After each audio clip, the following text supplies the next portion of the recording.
Beberapa hal yang saya pandang cukup perlu untuk disampaikan berkenaan dengan pembebasan bersyarat yang saya peroleh pada kesempatan hari ini.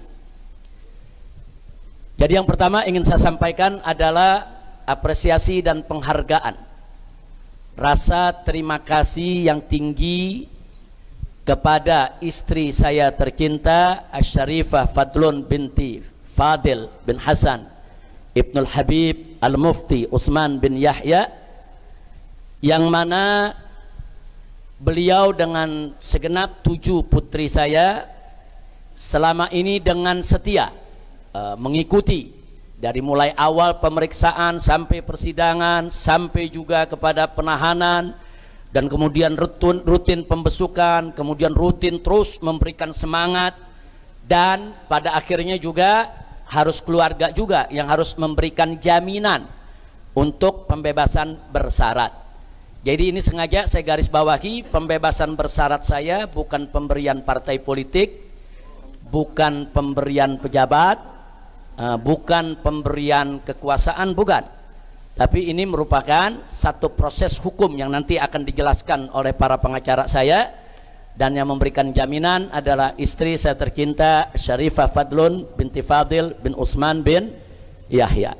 Nah, mudah-mudahan kita doakan beliau dengan saya punya 7 putri semua senantiasa diberikan oleh Allah ridhonya, dipanjangkan umur dalam taat dan ibadah, sehat walafiat, dijauhkan daripada segala bala dan musibah, amin ya rabbal alamin. Nah, kemudian berikutnya apresiasi yang tidak kalah pentingnya untuk saya sampaikan, yaitu kepada rekan-rekan seperjuangan yang luar biasa.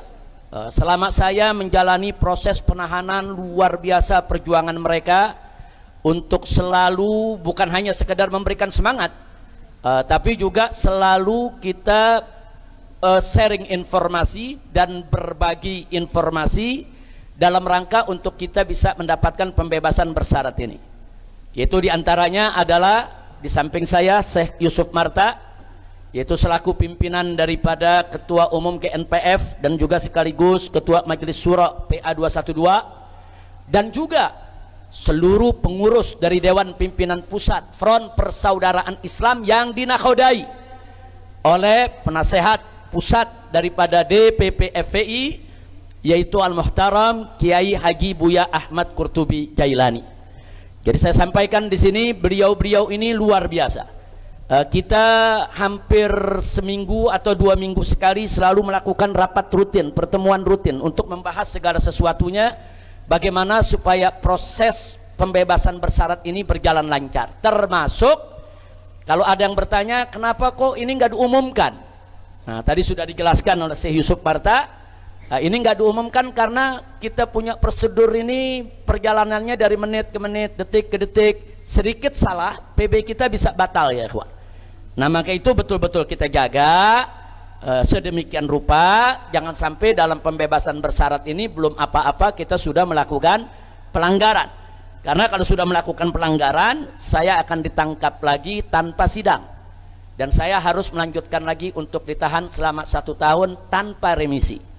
Nah, karena itu jadi tolong dimaklumi kenapa ketua daripada pengacara dan seluruh advokat begitu hati-hati di dalam memberikan informasi soal pembebasan bersyarat. Nah, alhamdulillah semalam saya sampai jam 9 malam masih ada di Bapas, kita menyelesaikan semua administrasi didampingi oleh Syekh Yusuf dan para pengacara, dan tadi pagi setelah sholat subuh langsung dijemput dibawa ke rutan Cipinang, kemudian di sana juga kita menyelesaikan semua administrasi, dan alhamdulillah semuanya lancar. Insya Allah nanti akan disampaikan soal prosedur hukumnya oleh para pengacara kita. Nah, itu pertama. Kedua yang ingin saya sampaikan. Ketiga, juga apresiasi dan penghargaan yang sangat tinggi ingin saya sampaikan kepada seluruh tim pengacara, kepada seluruh tim hukum yang sudah berjuang habis-habisan dari mulai penyidikan di BAP oleh kepolisian sampai pelimpahan ke kejaksaan, sampai digelar pengadilan. Bahkan sebagaimana Anda tahu, saya divonis waktu itu 4 tahun penjara. Kemudian bagaimana para pengacara terus berjuang di tingkat banding. Di tingkat banding kita masih kalah ya kawan. Kemudian para pengacara berjuang lagi di tingkat kasasi. dan akhirnya dari 4 tahun berubah menjadi 2 tahun, sehingga saya bisa mendapatkan pembebasan bersyarat pada hari ini. Andai kata tetap tidak diturunkan 4 tahun, masih 2 tahun lagi belum bisa keluar kita ya kawan. Nah ini artinya ini perjuangan yang luar biasa. Karena itu saya sampaikan sekali lagi kepada semua tim pengacara, tim advokat. Ini tim advokat kita ada yang tampil di sidang, ada juga yang di belakang, tapi mereka membuat legal opinion yang luar biasa. Seperti Dr. Abdul Khair, seperti Pak Ari dan lain sebagainya. Jadi sekali lagi kita sampaikan kepada seluruh tim advokat yang ada, terima kasih banyak dan jazakumullah khairal jaza, dan tolong dimaklumi kadang-kadang advokat kita omel-omelin juga ya ikhwan. Ini advokat salah sedikit kita ngomel, salah sedikit wah udah habis-habisan udah. Jadi saya minta maaf kalau dalam proses selama ini mungkin ada kata-kata yang kasar, keras, atau memang kita terlalu banyak hal-hal yang kita tuntut dari pengacara untuk bekerja lebih ya ikhwan. Habib Ali ini pontang-panting sama Pak Aziz Yanuar. Begitu kadang-kadang kerja 24 jam mundar-mandir ke rutan ya ikhwan. Sekali lagi saya sampaikan terima kasih kepada seluruh tim pengacara yang ada tanpa saya sebut satu persatu nama-nama mereka.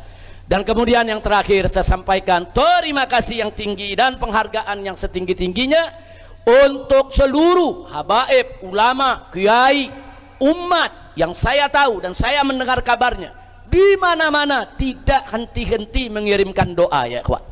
Nah, sekali lagi doa-doa yang antum kirimkan itu merupakan penguat jiwa kita. Doa-doa yang antum kirimkan itu merupakan penyejuk jiwa kita. Doa-doa yang antum kirimkan itu yang membuat yang kita sebetulnya sudah hampir jatuh tapi bangkit lagi. Yang sebetulnya kita sudah hampir jenuh tapi semangat lagi. Jadi doa-doa antum semua luar biasa. Dan doa memang punya kekuatan saudara sebagaimana kita ketahui yang begitu hebat, begitu luar biasa, dan doa bahkan bisa merubah yaitu daripada nasib dan ketentuan kita. Mudah-mudahan apa-apa yang sudah antum lakukan dari pengiriman doanya, baik yang hadir di sini maupun yang mendengarkan daripada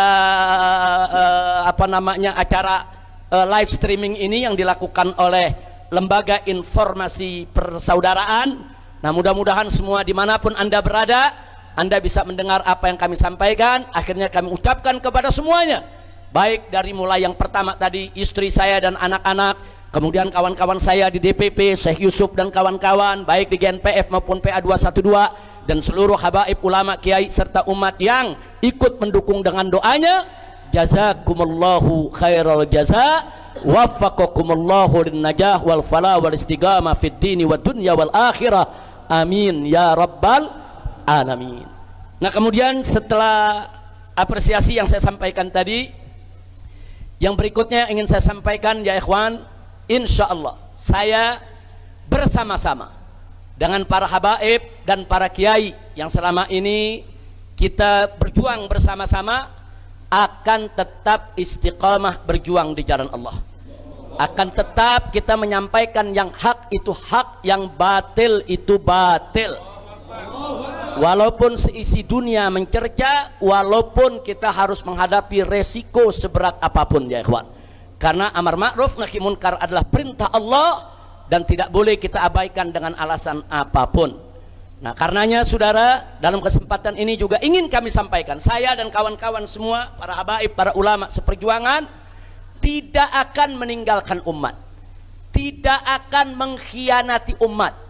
Kami insya Allah akan selalu berjuang bersama umat, akan berusaha sekuat tenaga untuk menjaga dan melindungi umat, akan terus berjuang untuk membela hak-hak umat, karena kami adalah umat dan umat adalah kami.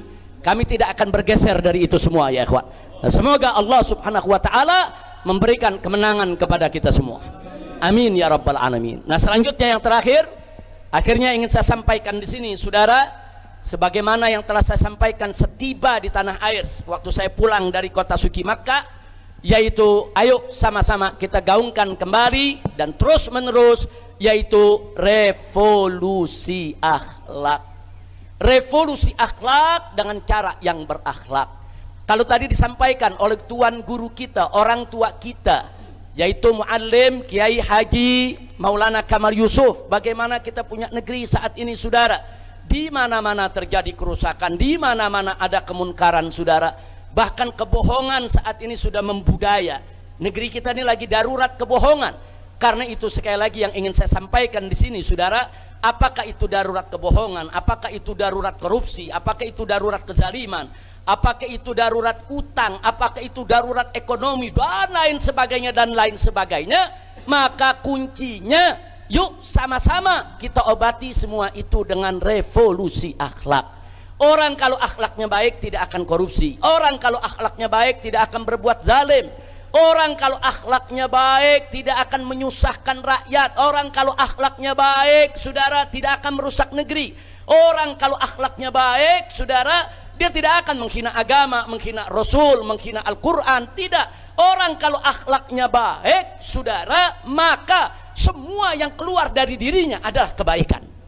Orang kalau akhlaknya baik, matanya akan digunakan untuk memandang yang baik, telinganya akan digunakan untuk mendengar yang baik, saudara, akalnya akan digunakan untuk berpikir yang baik, tangannya akan digunakan untuk bekerja yang baik, kakinya akan digunakan untuk melangkah ke arah yang baik. Kalau akhlaknya sudah baik, maka yang akan lahir dari dirinya adalah aneka ragam kebaikan. Dan kalau itu terjadi, maka insya Allah Indonesia juga akan menjadi baik dan berkah.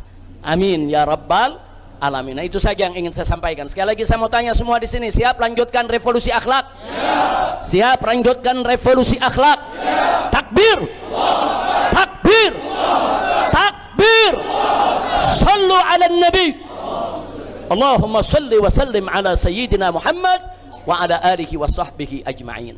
Nah, ini yang ingin saya sampaikan kepada semua. Dan sekali lagi saya mohon maaf, ini melalui siaran daripada Lembaga Informasi Persaudaraan, saya minta maaf kepada kawan-kawan, kepada semua yang selama ini ikut peduli kepada perjuangan kita, tapi kalau pada hari ini mungkin tidak diundang atau tidak tahu, saudara, atau terlambat kabar beritanya sampai, tolong dibukakan pintu maaf yang sebesar-besarnya. Bukan dengan sengaja kami ingin menutup-nutupi berita ini, tapi ada prosedur-prosedur yang sangat sensitif yang kami jalani. Salah sedikit aja, pembebasan bersyarat nggak jadi ya, kawan. Dan pembebasan bersyarat saya ini, saya berstatus mulai saat ini sebagai tahanan kota. Jadi bukan saya bebas murni begitu aja. Saya saat ini berstatus sebagai tahanan kota. Ini dan setiap bulan saya harus membuat laporan, saudara, dan saya tidak boleh keluar kota atau keluar pulau atau keluar negeri kecuali dengan izin tertulis, yaitu dari instansi yang sudah ditentukan. Nah, karena itu sekali lagi, saya boleh terima tamu, saya boleh bertamu, saya boleh bersilaturahim, saya boleh mengajar, ya ikhwan, tapi ada beberapa hal yang memang harus dijaga, yang tidak boleh saya lakukan. Nah, tapi sama sekali itu tidak akan mengurangi semangat juang kita, dan itu insya Allah juga tidak akan mengurangi semangat revolusi akhlak kita, dan itu insya Allah juga tidak akan mengurangi, saudara, perjuangan kita untuk menyelamatkan Indonesia yang tercinta dari segala kedaruratan, insya Allah. Nah, itu yang saya mau sampaikan. Mudah-mudahan Allah berkahi kita semua.